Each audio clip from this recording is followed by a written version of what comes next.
중국 역사상 재위기간이 61년으로 가장 긴 강희제는 순치제의 셋째 아들로, 순치제가 가장 믿고 따랐던 독일 출신 선교사 아담 샬의 추천으로 1661년 8살의 어린 나이에 즉위하였습니다.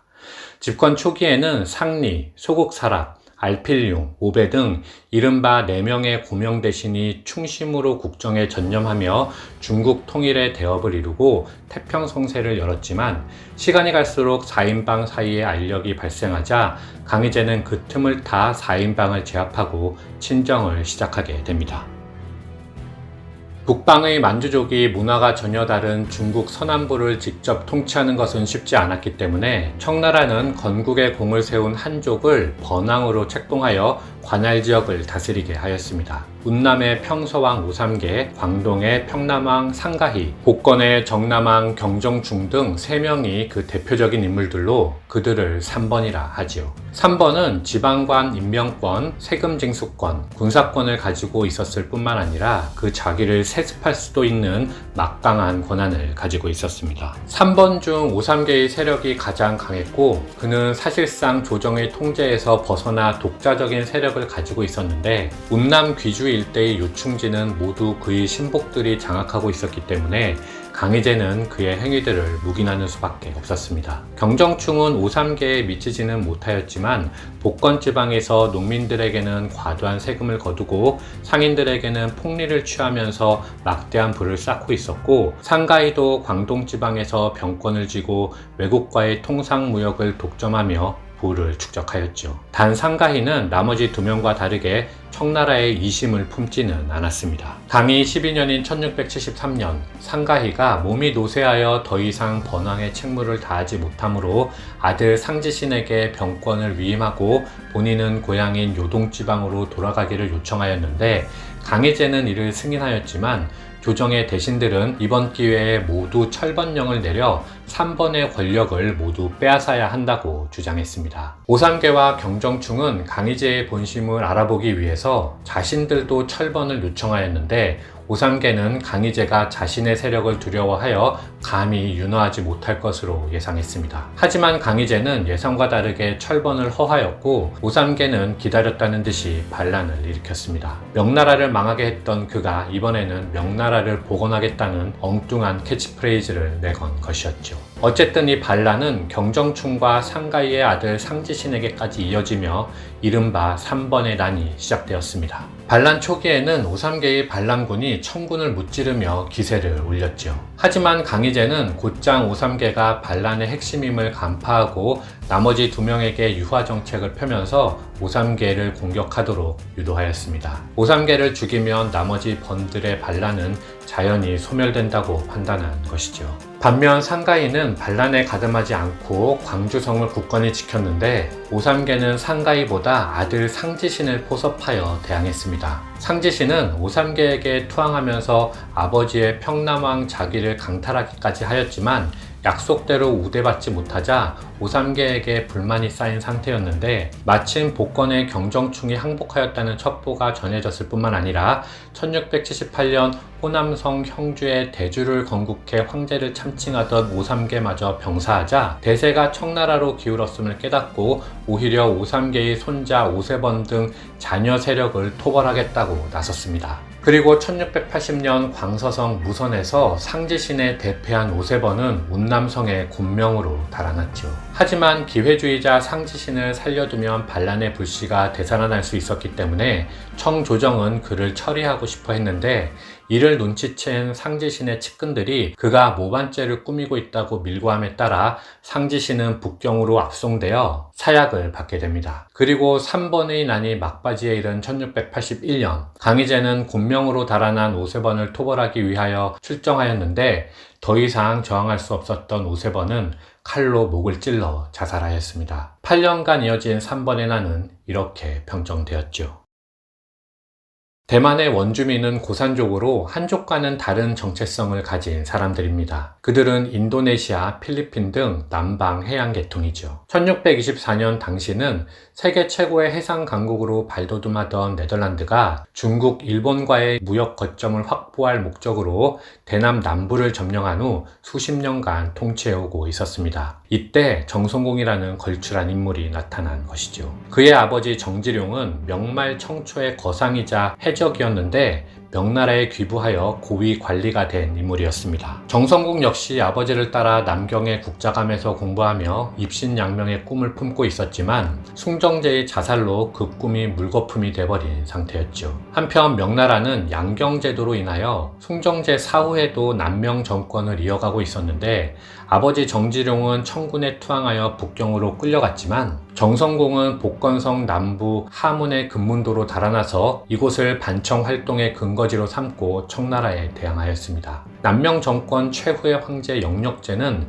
그를 연평왕으로 책봉하고 그에게 마지막 희망을 걸었죠. 정성공은 1658년 아버지의 수군을 정비하여 장강연안으로 올라가 남경을 공격하기도 하였지만 주력군이 수군인 한계가 있었기 때문에 결국 남경을 함락하지 못하였고 새로운 활로가 필요했습니다. 따라서 정성공은 대만을 주목했죠. 그곳으로 거처를 옮기면 수전에 약한 청군의 침공을 피할 수 있었기 때문이었습니다. 대신에 대만을 장악하고 있던 네덜란드와의 결전은 피할 수 없었죠. 1661년 정성공은 아들 정경에게 하문의 방위를 맡긴 뒤 대만 정벌에 나섰습니다. 그는 수적 우위를 앞세워 우라네 성을 포위하고 네덜란드 총독 프레데릭 쿠에트에게 꾸준하게 투항을 요구하였죠. 절대적 수적 열세 속에서 타지에서 장기간 대항할 수 없었던 쿠에트는 1662년 결국 투항하였고 네덜란드의 38년간의 대만 통치는 이렇게 끝났습니다. 하지만 정성공이 그해 39살의 젊은 나이로 사망하는 바람에 아들 정경이 이어서 대만을 통치하게 되죠.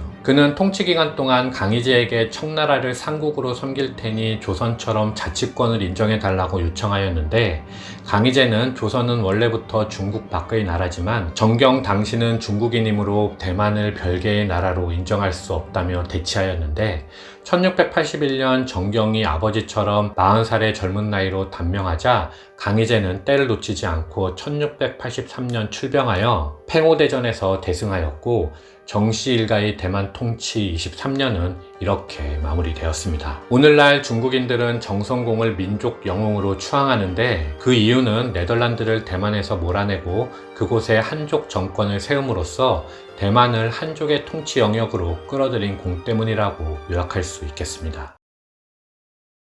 15세기에 몽골의 지배를 떨쳐낸 러시아는 16세기 모스크바 대공국 시기를 거쳐 17세기 초에는 로마노프 왕조를 열었고 계속해서 동진하여 1639년에 이르면 시베리아 동북부까지 도달하게 됩니다. 그들이 동진한 이유는 무엇보다도 담비, 수달, 밍크 등 모피를 얻는 것이었는데 모피를 통한 수입이 국가재정 수입의 10%를 넘을 정도였기 때문이었습니다. 여기서 궁금한 것은 러시아인들은 과연 어떻게 이 넓은 시베리아 벌판을 가로질렀을까 하는 것이죠. 러시아인들은 시베리아의 독특한 수로 체계를 이용했습니다. 시베리아를 관통하는 오비강, 이르티시강, 예니세이 강과 같은 대형 하천들은 대체로 남북으로 흐르지만 그 사이 수많은 작은 강들이 서로를 동서로 교차하는데 러시아인들은 여름에는 이 수로를 타고 배로 이동하였으며 겨울에 강이 얼게 되면 썰매를 타고 이동한 것이죠. 그들은 강들이 교차되는 지점에 목책으로 된 작은 성체를 만들어 살았고